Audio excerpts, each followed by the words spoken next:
Assalamualaikum warahmatullahi wabarakatuh. Perkenalkan, nama saya Ahmad Afiq Azadi dan saya dari Lamongan, umur 23 tahun. Fikih Jinayah dan Jarimah Ahmad Afiq Azadi. A. Pengertian fikih jinayah dan jarimah.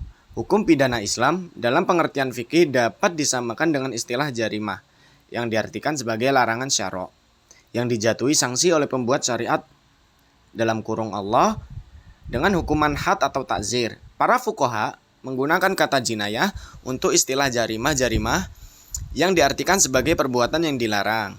Sebagian para ahli hukum Islam sering menggunakan kata-kata jinayah untuk jarimah yang diartikan sebagai perbuatan seorang yang dilarang saja. Sedangkan yang dimaksud dengan kata jinayah ialah perbuatan yang dilarang oleh syara'. Hukum pidana Islam berlaku semenjak diutusnya Rasulullah SAW dan Khulafaur Rasyidin sebagai hukum publik. Pembagian fikih jinayah dan jarimah. Adapun fikih jinayah dan jarimah dibagi menjadi 3. A. Qisas, B. Hudud, C. Takzir. Pertama, A. Qisas. Dalam Islam, hukuman terhadap pelaku pembunuhan dan penganiayaan disebut qisas. Qisas adalah memberikan perlakuan yang sama kepada pelaku sebagaimana ia melakukannya terhadap korban, seperti yang tertulis di Al-Quran surat Al-Baqarah ayat 178. A'udzu billahi minasyaitonir rajim.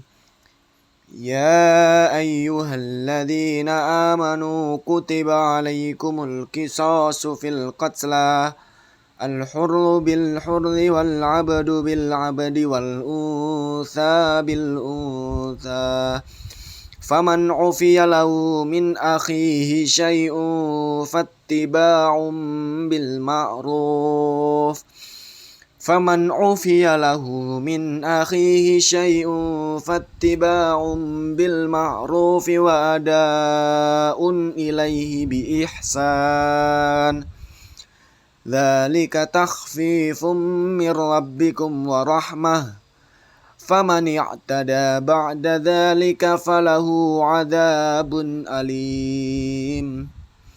Pembagian fikih jinayah dan jarimah. B. Hudud. Hudud adalah bentuk jamak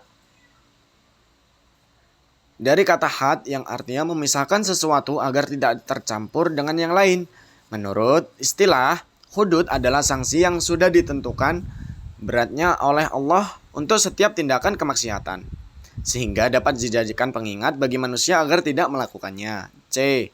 Takzir. Takzir adalah hukuman yang tidak ditentukan oleh Al-Quran dan hadis yang berkaitan dengan kejahatan yang melanggar hak Allah dan hak hamba yang berfungsi untuk memberi pelajaran kepada si terhukum dan mencegahnya untuk tidak mengulangi kejahatan serupa. B. Fungsi kedudukan fikih jinayah dan jarimah dalam sistem hukum Islam. 1. Fikih jinayah dan jarimah mengatur pergaulan hidup masyarakat dan menjadi patokan mengenai peristiwa tertentu. Ruang lingkup kajian fikih. Ruang lingkup kajian fikih jinayah meliputi tindak pidana, qisas, hudud, dan takzir. 2. Asas amar ma'ruf nahi mungkar. Abul A'la Al-Maududi menjelaskan bahwa tujuan utama dari syariat ialah membangun kehidupan manusia di atas dasar makrifat dalam kurung kebaikan dan membersihkannya dari hal-hal yang maksiat dan kejahatan. 3. Asas material hukum pidana Islam menyatakan bahwa tindak pidana ialah segala yang dilarang oleh hukum, baik dalam bentuk tindakan yang dilarang maupun tidak melakukan tindakan yang diperintahkan, yang diancam hukum had atau takzir. Berdasarkan atas asas material ini, sanksi hukum pidana Islam mengenal 2 macam, hudud dan takzir. Hudud adalah sanksi hukum yang kadarnya telah ditetapkan secara jelas berdasarkan teks atau nas, baik Al-Quran maupun hadis. Ditentukan atau tidak jelas ketentuannya baik dalam Al-Quran maupun hadis.